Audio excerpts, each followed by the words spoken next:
Hallelujah, praise the Lord. உங்கள் யாவரையும் இயேசு கிறிஸ்து நாமத்தில் இந்த காலவேளையில் வாழ்த்துகிறேன். பிரியமானவர்களே, நாம் தொடர்ந்து கல்வாரி சிலுவையின் தியானத்தின் ஆசீர்வாதங்களை பார்த்து கொண்டிருக்கிறோம். சிலுவையின் ஆசீர்வாதம் என்று சொல்லி நாம் இன்றைக்கு தேவ சமூகத்திலே ஆசீர்வாத மன்னா என்ற வார்த்தை மூலமாக கர்த்தர் பேசுகிறார். பிரியமானவர்களே, பாடுகளை தியானிக்கிறது ஏதோ ஒரு குறிப்பிட்ட காலம் மாத்திரம் அல்ல, அது பாரம்பரியம். ஆனால் ஆண்டு முழுவதும், ஆயுசு முழுவதும், வருகை வரைக்கும் பாடுகளின் சிந்தையில் இருக்க வேண்டும் என்று சொல்லி வேதத்தில் வாசிக்கிறோம். இப்பொழுது கூட கர்த்தருடைய சிலுவையின் ஆசீர்வாதம் இன்றைக்கு நம்மோடு பேசுகிற தீர்க்கமான வார்த்தை. மத்தேயு எழுதின சுவிசேஷம் 8ஆம் அதிகாரம் 17ஆம் வசனத்தை வாசித்து பாருங்கள். அவர் தாமே நம்முடைய பலவீனங்களை ஏற்றுக்கொண்டு நம்முடைய நோய்களை சுமந்தார் என்று ஏசாயா தீர்க்கதரிசியினால் உரைக்கப்பட்டது நிறைவேறும்படி இப்படி நடந்தது. ஹல்லேலூயா, ஹல்லேலூயா. வேதத்திலே வாசிக்கும் பொழுது அதே ஏசாயா 53ஆம் அதிகாரத்தில் 3, 4, 5 வாசிக்கும் பொழுது மெய்யாகவே நம்முடைய பாடுகள் ஏற்றுக்கொண்டு நோய்களை சுமந்தார் என்று எழுதப்பட்டிருக்கிறது. ஆண்டவர் நம்முடைய மீறலுக்காய் காயப்பட்ட அக்கிரமங்களுக்காக அவர் நொறுக்கப்பட்டார் என்று வேதம் சொல்லுகிறது. அவருடைய தழும்புகளால் குணமாகிறோம். பிரியமானவர்களே, இப்படி நடந்தது தீர்க்க தரிசனங்கள் நிறைவேறும்படி. இன்றைக்கு நம்ம வாழ்க்கையில் சில கேள்விகள் இருக்கலாம்.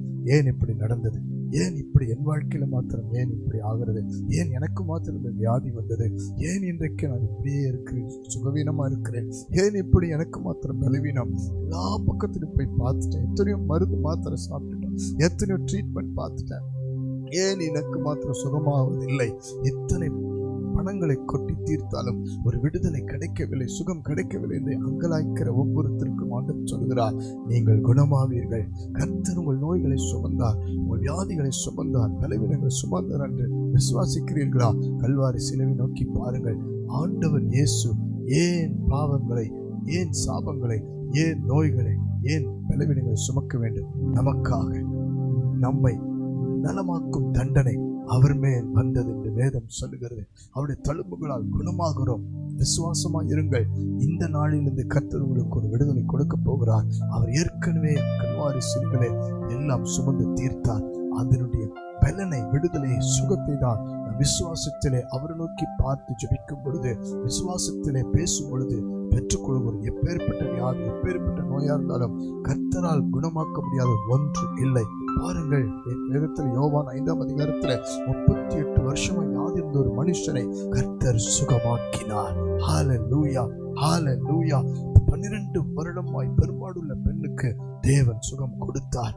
இப்படி தேவன் எல்லா விதத்திலும் விடுதலை, சுகத்தை கொடுக்க வல்லவராக இருக்கு. அன்றைக்கு மாத்திரமல்ல பிரியமானவர்களே, இன்றைக்கு உங்கள் வாழ்க்கையில இப்பொழுது இந்த நிமிஷத்துல நீங்கள் விசுவாசிக்கும் பொழுது கர்த்தர் ஒரு அற்புதம் செய்வார். வெறும் நோய்களை, வியாதிகளை, பலவீனங்களையே யோசிக்காதீர்கள். ஏன் ஏன் என்ற கேள்வியோடு இருக்காதீர்கள். இது கர்த்தருடைய சாட்சிக்காக தேவன் உங்களை விடுவிக்க போகிறார். இப்பொழுது நாம் ஜெபிக்க போகிறோம். கண்கள் மூடுவோமா? இந்த வேளையில கர்த்தரை நோக்கி பாருங்கள், விசுவாசமாயிருங்கள். எப்பேற்பட்ட வியாதி இருந்தாலும் கர்த்தர் சுகமாக்குவார். எல்லார் கண்களை மூடுவோம். பரலோக பிதாவே, உம்முடைய கரத்திலே இப்பொழுது காணப்படுகிற அந்த தழும்புகள் ஒவ்வொரு ஜெபிக்கிற பிள்ளைகளுடைய வியாதியை தொடுவதாக, சரீரத்தை தொடுவதாக. இந்த காலை வேளையில பலவீனமாய் படுத்திருக்கிற, சுகவீனமாய் படுத்து நேற்று இரவு வரைக்கும் வேதனையோடு இருந்த, கண்ணீரோடு துக்கத்தோடு இருந்த எல்லா நோய்கள், எல்லா பலவீனங்கள் இயேசுவின் நாமத்தில் சரீரங்களை விட்டு வெளியேறுவதாக என்று ஜெபிக்கிறேன். இப்பொழுதே உம்முடைய ஆணிப்பது இந்த கரம் ஒவ்வொருடைய தலையை தொடுவதாக. எலும்பு, நரம்பு, தசை மண்டலங்கள், கால் மூட்டுகள், கால் பாதம் வரைக்கும் இருக்கிற வியாதிகள், தோல் வியாதிகள் இயேசு கிறிஸ்துவின் நாமத்தில் சுகம் அடைவதாக. மூச்சு குழாயில, நெஞ்சு பகுதியில, ஹார்ட் பகுதியில, கிட்னி பகுதியில, குடல் பகுதியில, ஜீரண உறுப்புகளில இயேசுவின் நாமத்தில், கல்லீரலில் இயேசுவின் நாமத்தில் ஒரு விடுதலை உண்டாவதாக, சுகம் உண்டாவதாக. எந்தெந்த பகுதிகளில் கட்டிகள் இருக்கிறதோ, அது கேன்சர் கட்டியாய் இருந்தாலும் இயேசுவின் நாமத்தில் அந்த கட்டிகள் சுகம் உண்டாவதாக, விடுதலை ஆகட்டும் இயேசுவின் நாமத்தினால.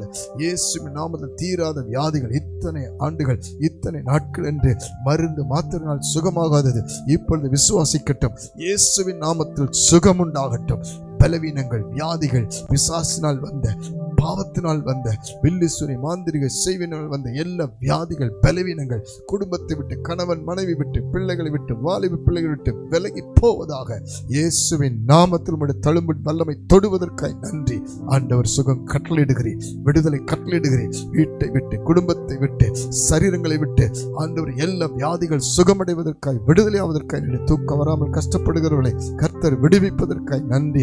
இயேசுவின் நாமத்தில் ஆபரேஷன் ஆகாமலே அற்புத சுகத்தை கட்டளையிடும்படி ஜெபிக்கிறேன். ஆபரேஷன் ஆனாலும் அதற்கு பிறகும் காணப்படுகிற வலிகள், வேதனைகள் இயேசுவின் நாமத்தில் பரிபூர்ணமாய் விடுதலை ஆட்டும், சுகமாகட்டும். உம்முடைய தழும்புகளால் நீர் தொட்டதற்காய் நன்றி.